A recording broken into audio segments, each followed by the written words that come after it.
This that 919-252. Soon as a nigga drop this shit, they gon' copy the shit, they gon' switch the move. Hey, yo bitch bad and my bitch bad. Hey, hold on, let's go.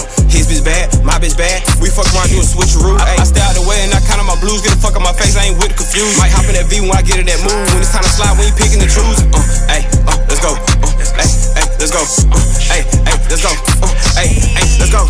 Hey, Kev, you didn't say nothing to Katt Williams when he did a 3-hour interview talking slow yesterday. You didn't put a shot clock on him. Well, do you entertain the circus or do you watch it, Perk? Which one do you do? The fun fact about the New York Knicks, I don't know if you guys noticed, but Katt Williams bought the Knicks. He definitely bought it. He bought the Knicks, yeah. And it's rumored that he took the Knicks back, returned them with a receipt. Yeah, you could do that. You didn't know you could do that. The first person ever did. Yeah. Oh, they gave him a 30-day policy. He bought them for 15 days. And returned it. Yeah. That's another fun fact about the New York Knicks. He made the team. He played. He played. Oh, he played? He played with the Knicks. He played with them. Well, you know he's fast. They say he's fast. Yeah, he run a one of the fastest. 3.9. Oh, yeah. What you say? A sub 3.9. He figured out how to play basketball from reading all them books. 3,000 of them. 3,000 a year. A year. That's 2 a day. At 6 years old. That's 2 a day. Who knew he was so voracious? At the age 7, he got accepted to I think it was Delaware University. Yeah. Oh, yeah. Never made public news. No. Ever. The biggest secret in the world. Hey. Smartest kid to ever do it. They kept it a secret for 48 years. Yeah. They kept it a secret and it just dropped on it. He was hitchhiking on the side of the street at 13. So they couldn't find it. Speaking of which, Kev, you've had a busy week. Yeah. A tough one. Yeah, real busy week, fellas. A real busy one. Okay. Oh. John Morant coming in To the Lakers. Okay. I see you. Another known fact, Katt dropped him off. Oh, wow. Katt just dropped John Morant. He gave him a ride. In a spaceship. Okay. In a spaceship. Copy that. Spaceship that he parallel parked. Known fact, Katt Williams has a NBA basketball court in his living room. He's the first to ever really. Oh, yeah. He's the first to embrace a true hardwood floor. Yeah. He bought it in his home. Was he playing against that little boy that put him on the ground? Another known fact. By the way, he's fighting for the MMA championship, this 10-year-old boy that put him in the rear naked choke. In a headlock, right? But it's a known fact that Katt Williams do not breathe oxygen, so it didn't bother him. Yeah. Oh, copy that. You can't choke him out. Yeah, That's you a known can't. fact. Everybody knows that. He's 92-6 in one-on-one pickup game. What's up? It's Big Carolina 252, and I'm back with another review for you. So, if you can see from the video in the beginning, Kevin Hart has officially clapped back at Katt Williams. So, you can see he was doing an NBA sports, I guess like a sports thing while the game was going on with Kendrick Perkins. Everybody know Kendrick Perkins ain't the type to hold his tongue or to hold back a joke. So he shot a joke at Kevin Hart like, hey, you wasn't putting a buzzer, and we mean by buzzer like basically a stopping point, like you wasn't putting a buzzer on Katt Williams the other day when he had everything to say. And Kevin Hart responded with, do you entertain the circus or do you watch it? You know? And then he started basically making mockery jokes of what Katt Williams was saying as far as like him reading 3,000 books as a kid, or you know what I'm saying, as far as like him being like the pickup game like 96 and 92 and 6, and just like start making up stuff like he's the first person to have like an NBA hardwood floor in his house and all this other stuff. Like basically, like, how can I explain this? One thing I seen everybody say is Katt Williams spoke, no comedian called him a lie. Even in that standpoint, Kevin Hart didn't call him a lie. He just threw sarcastic jokes back to like basically just show, okay, I seen what you were saying. Like I see you, I hear you knocking at my door. I know what's going on, and I'm gonna throw a couple jabs back. And I'm gonna be honest, I'm more proud of Kevin Hart the way he treated it this time versus how he treated it when Tiffany Haddish was catching the end of the stick, because she basically was the new comedian getting all of the open doors. And Kevin Hart went on his spew like, don't kick my sister ball over the fence.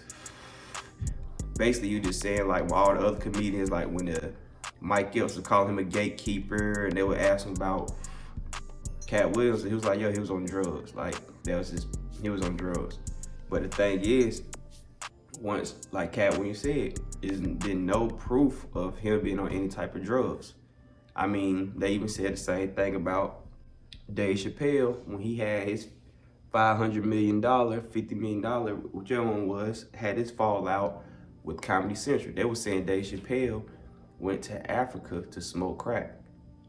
Like, it's not crack in every small hood all through America. And he got $50 million to $500 million. You think this man really got to go to Africa to smoke crack? He's from Washington, D.C. Washington, D.C. got every drug you can imagine. Like, you think he really got to go? So I feel like in a case like that, Kevin Hart definitely was speaking through like emotion, as far as like impulsive emotion with all the stuff that was going on. So I feel like that's part of it. But I feel like this time he way more calculated and he's settling, you know what I'm saying, because it's not a radio show, he's on actual TV. So he was just making like mockery jokes.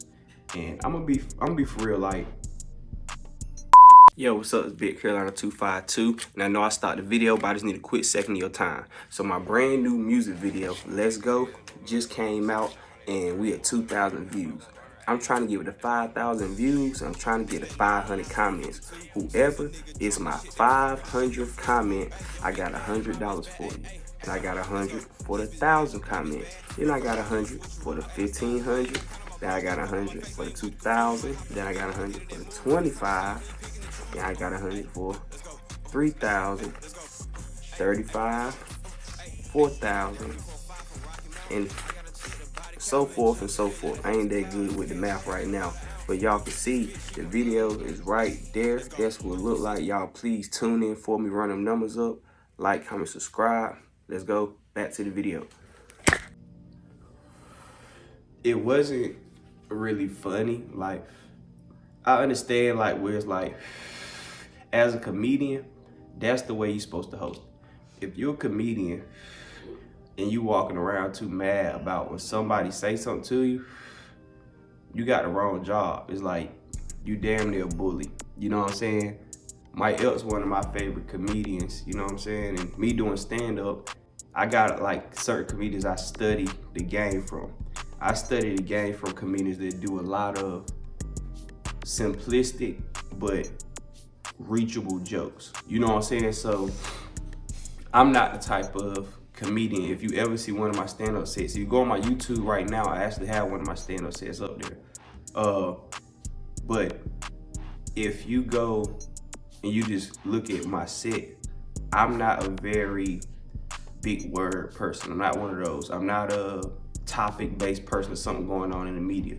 That's another reason why I like Kevin Hart, because he don't pick topics of what's going on in the media and talk about. Kevin Hart strictly talks about himself.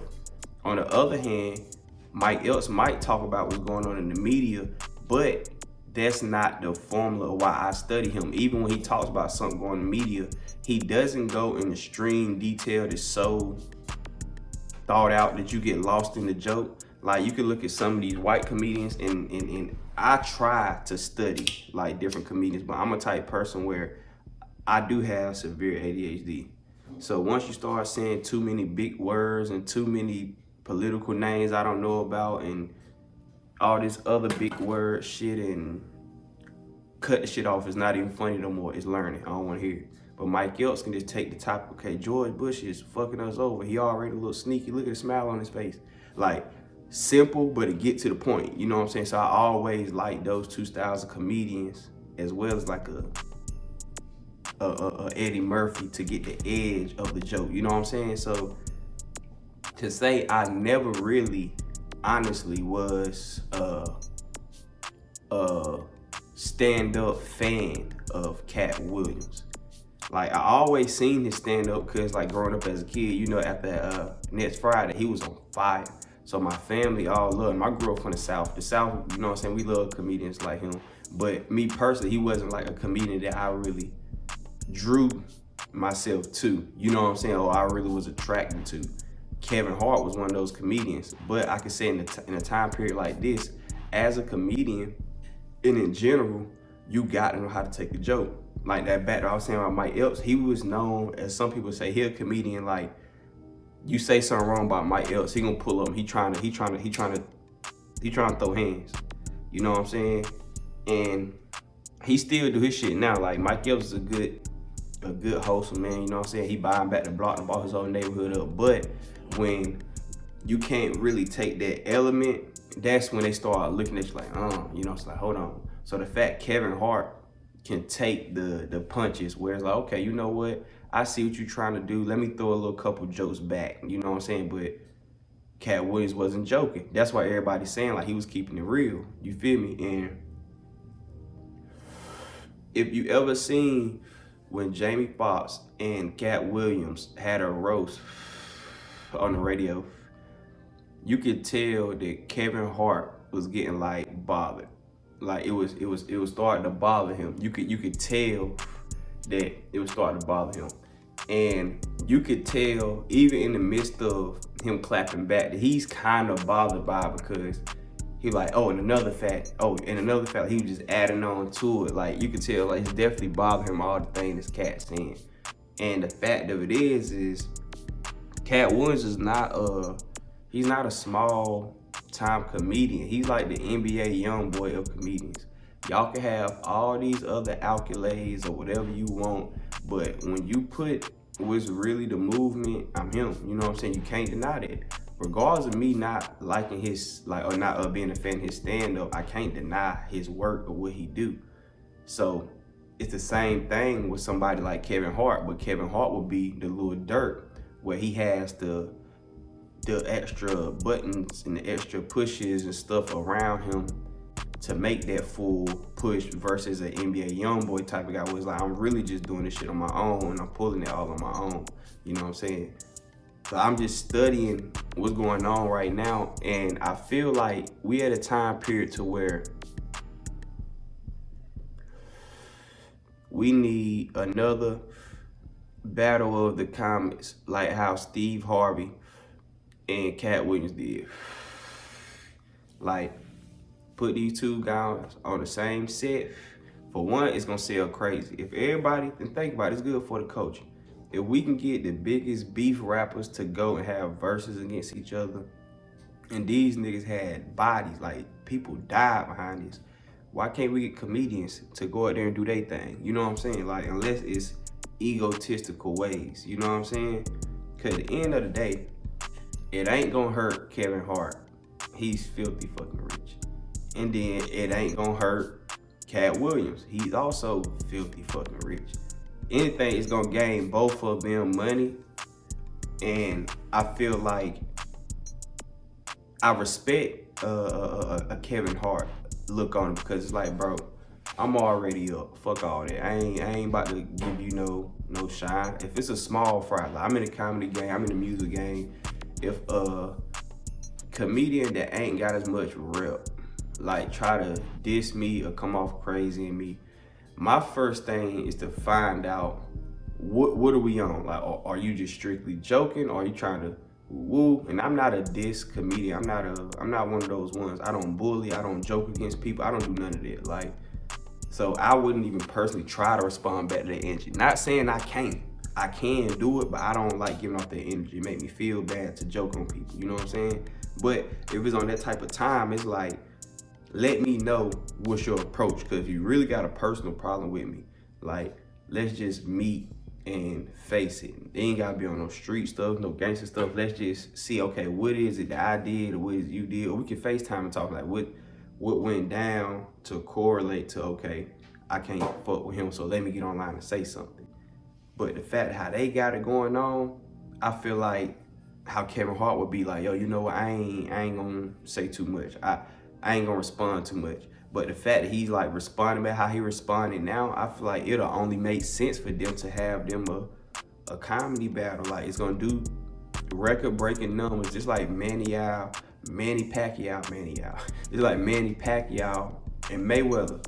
You know what I'm saying? All over. Like, this is So I really feel like this would be good for the culture, and it'll wake back up the comedy scene like to a whole nother height. And I feel like that too will catapult more movie careers and more like think about it. They always say it's only room in the black comic world for one black comic at a time. Think about it. Every time where one black comic was eating, he was like one of the only ones really eating. There was a few scattered out, but they never really came to, you know what I'm saying? Like, okay, how can I say it? When Eddie Murphy was the man, Eddie Murphy was the man. When Chris Rock was the man, Chris Rock was the man.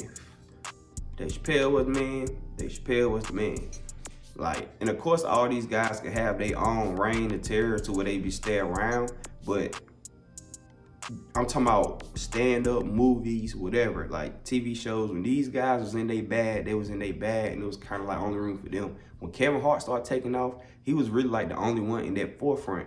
So in a fact like this, when y'all doing record-breaking numbers, it'll open up the I feel like it'll open up the work market, you know what I'm saying? Even to the fact that turn it to a tour, because with all of this hype coming around, and the fact we at Hollywood right now, with a lot of these guys not getting paid the way they need to, this is the type of stuff we're like, bro, we're gonna pay ourselves. We can own these networking companies, we can own the production to where we not worried about them. We about to do this shit by ourselves, we about to get paid off these tours, and we're gonna use the money to fund our own events and our own, you know what I'm saying? So on a positive note, I feel like it could really help the culture of the comedy game all around for black comics. And it could finally just squash the tension between all of that. You know what I'm saying? 'Cause I feel like Katt Williams really just wanting to prove that out of all the stuff I went against, all the people against me, I'm still that funny guy. I'm still him. So if they can just let that, let that happen or set that up, I feel like it'll be a crazy change and a crazy shift in the whole industry. What y'all think? And who y'all think will win in the standoff battle? Kevin Hart or Katt Williams? Like, comment, subscribe. Give me 2,000 subs. Let's go.